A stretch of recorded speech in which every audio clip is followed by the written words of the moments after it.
حضور خاک سار کا سوال یہ ہے کہ آپ نے گزشتہ خطبے میں فرمایا کہ نماز کی اہمیت کے حوالہ سے کہ نماز باجماعت ادا کی جائے اگر نماز سینٹر یا مسجد دور ہے، تو اگر ہم اکیلے ہیں یا کام کی وجہ سے نماز باجماعت ادا نہیں کر سکتے، اکیلے ہیں تو اور کوئی جگہ نہیں ہے تو پھر مجبوری ہے نا. جی تو میں نے یہی کہا تھا مجبوری تو اور بات ہے، نہیں تو کوشش کریں زیادہ سے زیادہ نمازیں باجماعت ادا کریں.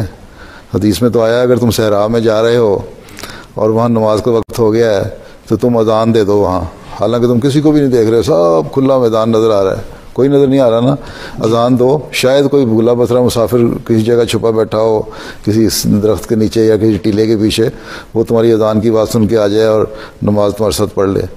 لیکن یہاں تمہیں اذانیں دو گے تو مشکل پیدا ہو جائے گی لوگوں میں. جی اس لیے اپنی نماز پڑھ لو، ٹھیک ہے. جی ضرور. اور لیکن کوشش یہ کرو کہ باجماعت نمازیں پڑھنی ہیں. جی